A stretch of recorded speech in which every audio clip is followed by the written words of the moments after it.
my god! It's been a lot of fun. We've had the whole band in here. What's up, guys? It's Jason here, and welcome to my YouTube channel, Gaming Insight. There will probably never be two games created again that have given us so many rock and roll jam sessions in front of our home television screens. These two games were Guitar Hero and Rock Band. There had been many games of all sorts in the past several decades that had innovative controllers, such as when Nintendo came out with the handgun zapper for games like Duck Hunt, or when Atari released the Pac-Man joystick. Back in 2008, Activision was soaring high. In just 26 months since launching the original Guitar Hero, total sales for the franchise had reached $1 billion. Then in 2009, Activision announced the Guitar Hero 3 Legends of Rock, the single game itself, had sold over $1 billion in units. Fast forward to today, and both Guitar Hero and Rock Band are completely gone. I have fond memories with friends over at my place singing and playing Guitar Hero and Rock Band, debating which one was better, which leads me down the rabbit hole during the past week to explore and make this video to figure out what really happened to Guitar Hero. Why did our favorite Rock Band video games disappear? Is Guitar Hero coming back? By the end of this video, you'll be an expert and you might just go back to the basement to find Guitar Hero and bust out a jam. That plastic guitar might even be a collectible item someday. But before we begin, as this is a brand new channel I started this year, if you wouldn't mind just tapping that like button or leaving a comment, I'll definitely do my best to respond. If you played either Rock Band or Guitar Hero before, be sure to subscribe and hit that notification bell for new videos each week. Thanks for doing that. And now let's continue on with the rise and fall of Guitar Hero and Rock Band. What happened to Guitar Hero? The game that influenced Guitar Hero in the first place was actually a very popular Japanese game called Guitar Freaks. Guitar Freaks was created back in 1998, and it did very well in the Far East. So, when the company Harmonix saw how good it was doing out there and how many fans it had accumulated, they thought to themselves, hey, I wonder how well a game like that would do in the Western Hemisphere. In November of 2005, they released the first Guitar Hero game with the now nostalgic guitar-shaped controller that so many gamers still probably have in their attics or storage units today. The game was one that brought like-minded music lovers together like never before. But eventually, the game simply outdid itself with way too many releases of different versions with multiple variations of the same programming. It was crazy how many of these they put out in the early 2000s and 2010s. So before we go into why they disappeared, it's only right to take a look at just how many of them were released so that you can understand why market oversaturation is probably the real reason for their collapse. Guitar Hero. This one was released on the 1st of November in 2005, and music lovers everywhere simply lost their minds when they realized that there was now a blend of their favorite songs and gaming on PlayStation 2. This game made $115 million in the first week. Guitar Hero 2. About a year later, Harmonix did it again, this time adding a lot more familiar rock tunes and putting it not only on PlayStation but Xbox 360 too. Red Octane has the publishing credits for this classic, and it sold over 1 million copies in 2006. Guitar Hero Encore rocks the 80s. 2007 is when fans of the game realized that it was here to stay, and the summer of that year is when this third release of the game hit stores. And oh my god, the song list was crazy. I mean, this spectacular playlist had everything from I Ran So Far Away by A Flock of Seagulls to Bang Your Head by Quiet Riot. Guitar Hero 3 Legends of Rock. The company Activision has the publishing credit for this one, and it was released just 3 months after the Encore Guitar Hero. The tight releases of these two in 2007 showed signs of an upcoming overproduction of the game, which is what made everything eventually go downhill for the franchise. One thing is for certain though, looking back, how awesome was it to go up against the actual devil in a guitar duel? That music track is still one of my favorites. Guitar Hero on Tour. They waited a year before releasing this version of Guitar Hero, and it ended up selling around 300,000 copies in its initial week. Late June of 2008 is when it hit the stores. It was formatted for Nintendo DS so that players could rock on the road. Guitar Hero Aerosmith. About a week later, this one dropped, and focused on the classic band's songs from the humble beginning of their careers to their eventual stardom. It's played from their point of view, and although the on-tour version of the game had just released a few days earlier, this one still made $25 million in the first 7 days. In fact, according to Vox, the band actually made more revenue from this video game than any one of their studio albums. Guitar Hero World Tour. By the fall of 2008, yet another Guitar Hero had released. In late October of that year, fans of the game got to experience it this time with their own individual studio where they could develop their own tracks. It was also the first game that went head-to-head with Rock Band, and that's why we saw so many instruments in this game. This one was on Mac, PS2 and 3, Xbox 360, Nintendo Wii, and PC. Guitar Hero on Tour Decades. Less than a month later, in mid-November of 2008, this Decades version took it from the way back in the 1970s to the current music of the time. This was a slant that drew more fans from the franchise in, being that there were not only old-school songs, and it caught the ears of a whole new generation of younger gamers. Guitar Hero, the arcade game. Being that the inspiration for Guitar Hero was actually from a Japanese arcade game, it was not a surprise that eventually an arcade version of it was developed. It was made in the likeness of Guitar Hero 3, was set up for 2 players, and if you wanted one for your home, you could get it for about $4,500. Many arcades still have it. Guitar Hero Metallica. A few days later, another version was released.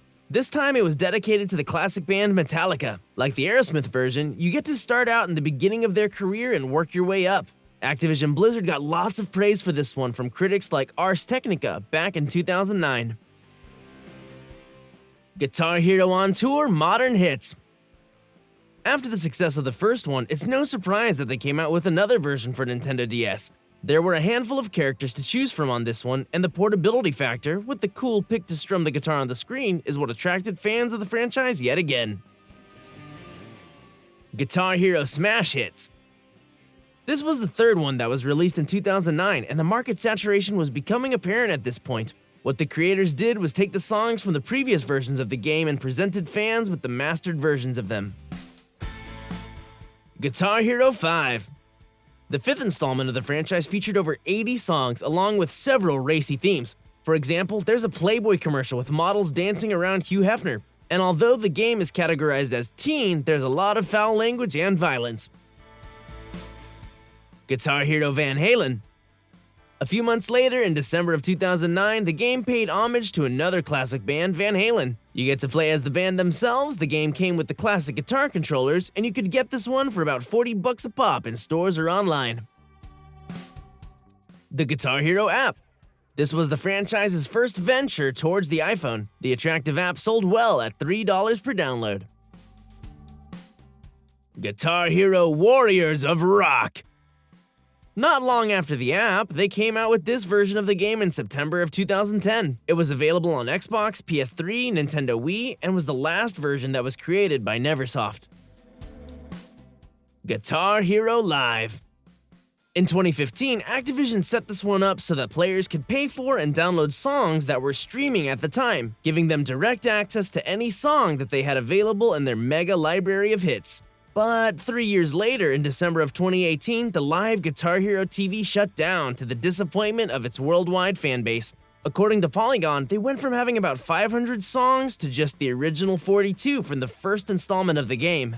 Reports pointed out how risky of a move it was in trying to move what was originally a popular video game to a music streaming service that would only be accessible via the internet. The live version of the game really didn't sell all that well anyway when compared to earlier versions according to Eurogamer, and it was a sign that the franchise's positive run for so many years was coming to an end.